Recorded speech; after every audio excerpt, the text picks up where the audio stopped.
It is true what they say, that these people and these companies just never learn. And we're going to get into that here in a second. But I want to say thank you for all the well wishes in the comments of my last video. People very understanding about life and everything. I appreciate it. Thank you.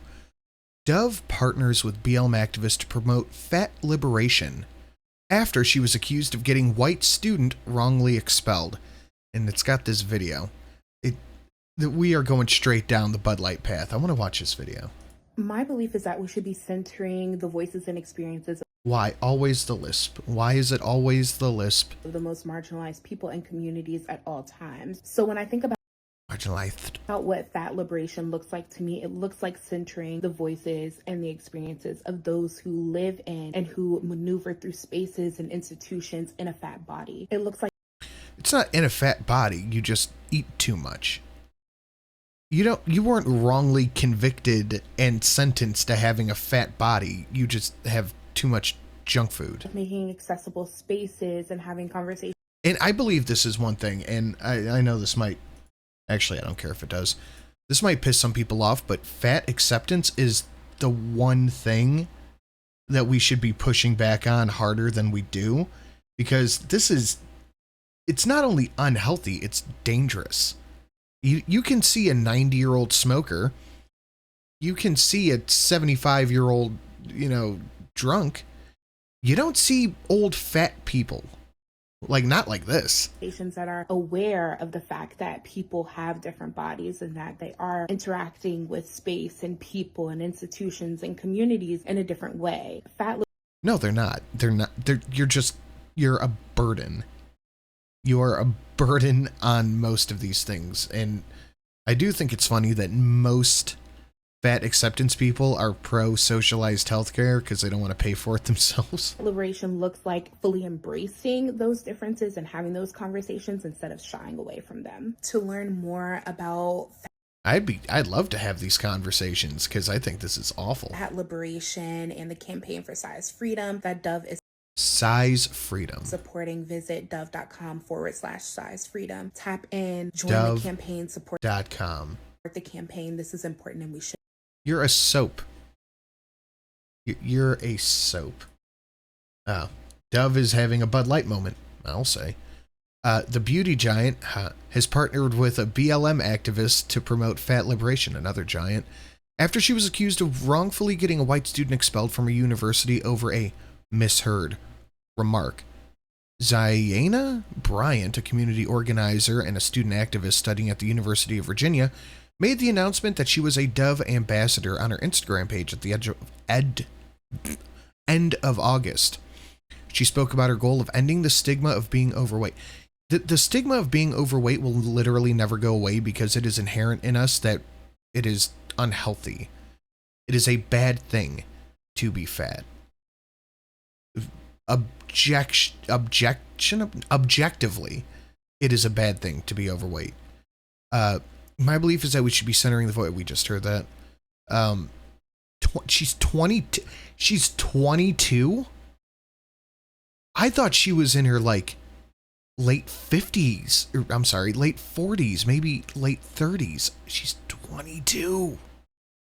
God. Captioned her video by saying, fat liberation is something we should all be talking about. Tell us, and the same thing.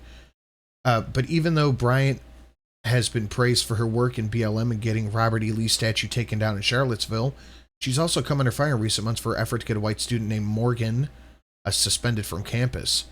She claimed Morgan referred to BLM protesters as good speed bumps in 2020, so a 3-year-old comment, only later to claim that she may have misheard her.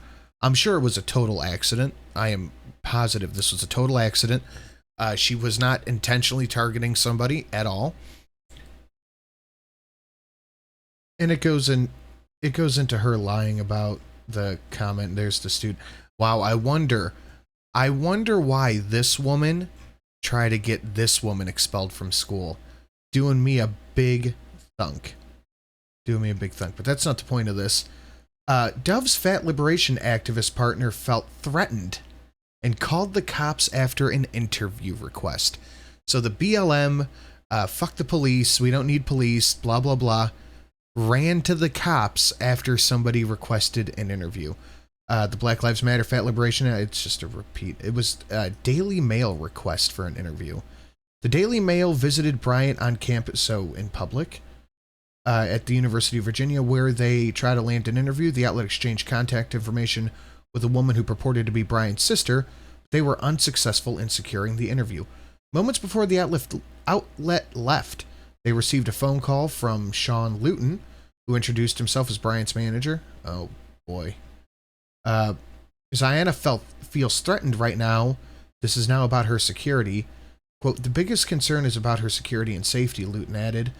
That means this has now fallen into the domain of a legal matter, which means we are unable to offer any comment at this time. I love this. I love BLM activists, all these anti-police, fuck the police people, immediately run to the cops the minute anything happened. This is a police. This is a legal matter. I felt threatened by your request to interview me after I have done everything I can to get famous and money. I refuse to believe this person is 22. I absolutely refuse to believe they're 22. Does that look like a 22-year-old? That looks like somebody in their late 30s. Within 20 minutes of the call with Luton, the outlet received a phone call from the Charlottesville police chief. He then exclaimed he received a call from Bryant, said she felt uncomfortable and wanted to get ahead of the situation. That's very interesting. It's almost like most of these people's beliefs are only for profit, and when push comes to shove, they don't actually believe it if it's not making them money. Look at her standing right there next to a person with a mask that says defund the police, getting ready to call the police on journalists. That's great. At this time, Bryant had taken social media, claimed that the University of Virginia, blah, blah, blah, it's a Morgan thing, the rumor attacked woke mob, swept up in the campus-wide scandal that sparked more than a year-long investigation by the university. While Morgan was eventually cleared of the allegations, the reputation was nonetheless destroyed, and those who were behind the fake charges suffered no repercussion, because these people can't get in trouble. If she had gotten in trouble for trying to get that girl expelled for something she made up, the college would be in trouble, because these people don't care about what actually happened. They don't care about anything. If you're a cop, they hate you, but if you request to talk to them, they're going to call the cops on you. If you disagree or defend yourself against allegations, then you're in trouble. And if you get in trouble for it, then the people who got you in trouble are in trouble. Now there is a real issue with people not being able to define the word woke. This is woke run amok. Gay characters in TV shows, it's not woke. Gay characters in video games, not woke. This is where woke goes bad. If you can't defend yourself without getting in trouble, that's where the line is drawn. Dove, the company, now faces boycotts as many of its customers are outraged at the partnership. It's time to Bud Light Dove, one customer wrote online. I mean, it's bound to happen. It is bound to happen. These companies have to know what they're getting into, right? Like, not only does this not look like a person who regularly purchases soap, this is a bad move. If you want to get political as a company, you can get political as a company. That is your right to do so. But you cannot act surprised Pikachu face when a majority of people go, well, I don't want to support this because me buying your product in turn is putting money into their pocket. You cannot act surprised Pikachu face when you partner with shitty people. No. It's just hilarious to me. The hypocrisy, the whole situation is fucking hilarious. But yeah, it's going to be interesting to see how this plays out, guys. Thank you for coming and hanging out. Thank you for just a little quick video this morning. Have a lovely day, and I will see you all for the AAA meeting tonight, Monday, on Drunken Uncle's channel at 5:30 EST. Good night. No, good day. Have a good day. It's not good night. And thank you for everyone who's supporting, liking, and sharing and all that stuff. I need more coffee.